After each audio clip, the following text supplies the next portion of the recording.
The dream of many artists is to get their very own art studio. Just imagine having your own private space to create with enough storage and table space. A place where you can invite collectors or students in to see everything that you do without the need to schlep art and supplies from one location to the other.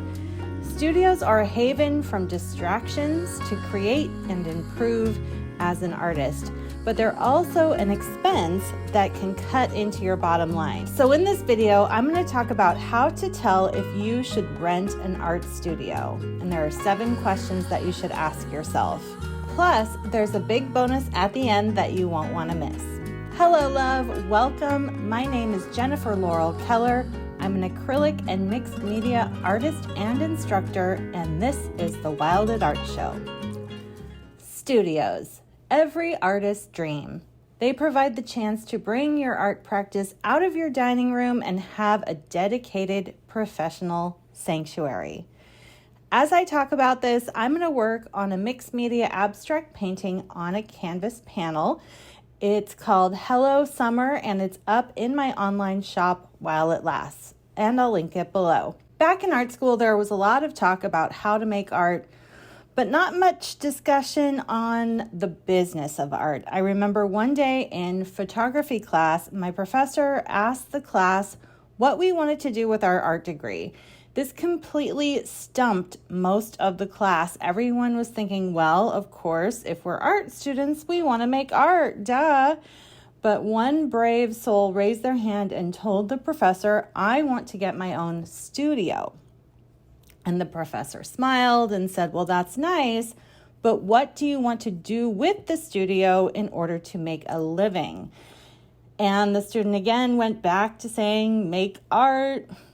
And here we were, third-year students, and most of the class hadn't even considered that in order to have a studio, you need to have a plan for how you'll sell your art or services.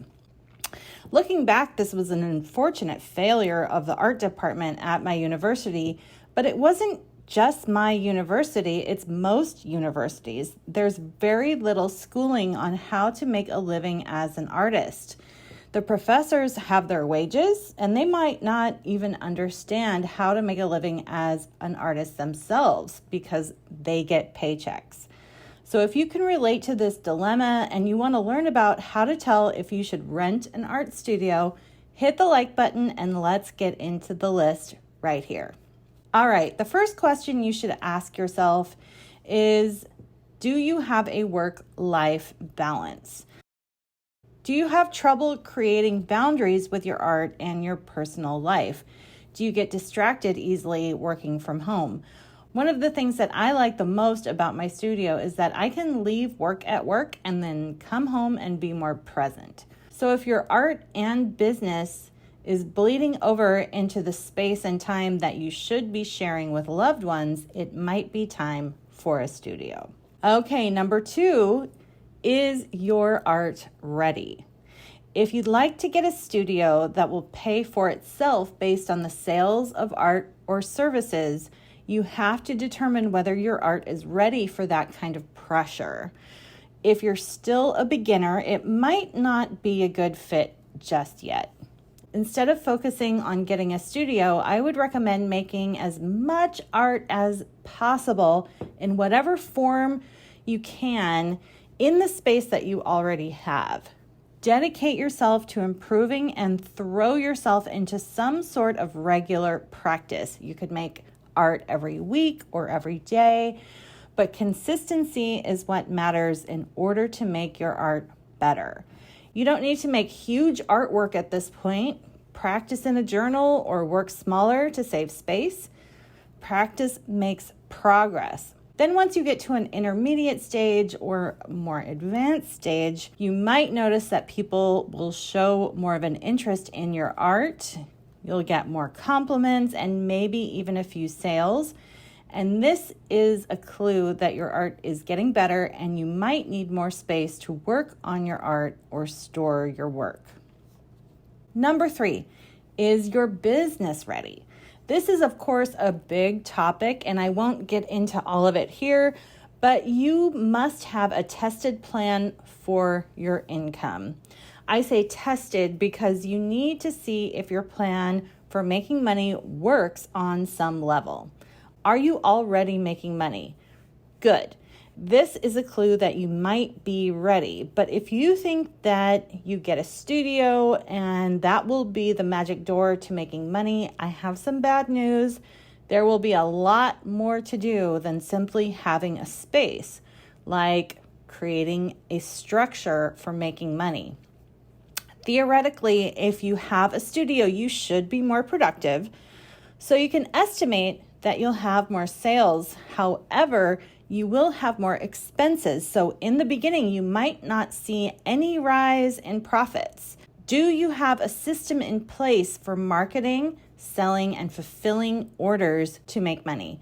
A few examples of this is having a website, business cards, a way to make transactions, preferably to take electronic payments, and you want to stay in touch with people who like your art. So if you don't have a format for meeting, wooing, and retaining clients, you may need to get that dialed in before you get a studio.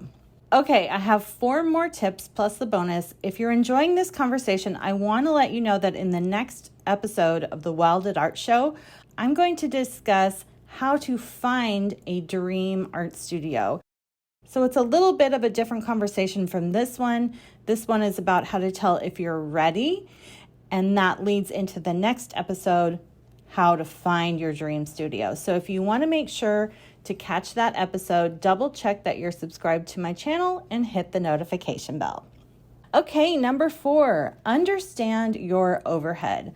Lots of expenses will pop up if you get a studio, and some of them will be hidden costs. You might need money for insurance, moving costs, utilities, new gear, furnishings, online services like web hosting and software, a rental deposit, and a first and last month's rent, art supplies, and the gasoline for commuting. So calculate to the best of your abilities your current overhead and your potential new expenses for studio life, because you'll need that to factor into the next step, which is number 5, estimate your profits. Compare the income to the expenses and see what your profits are. Remember, your income and your expenses should both go up once you get into a studio if you do it right, but don't expect a big jump in profits up front. So take the amount of your current income and subtract your expenses, and this will give you your profits.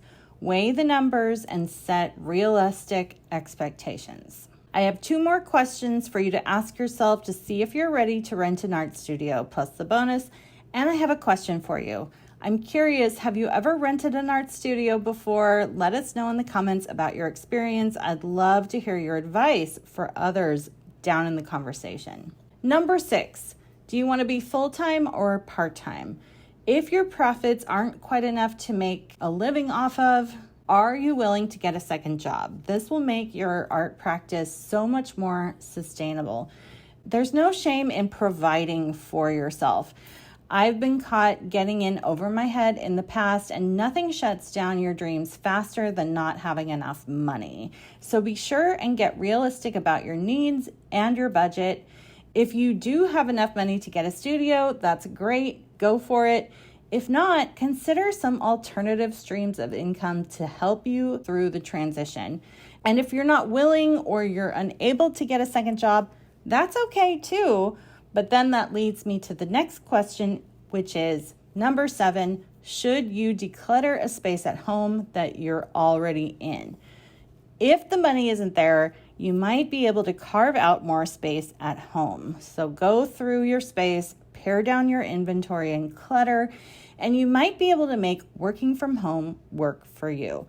I did it for years and I might do it again. Who knows? There's no rule that you're not a real artist if you work from home, Many people do it and make great money at the same time. And I made a video called How to Declutter Your Art Studio.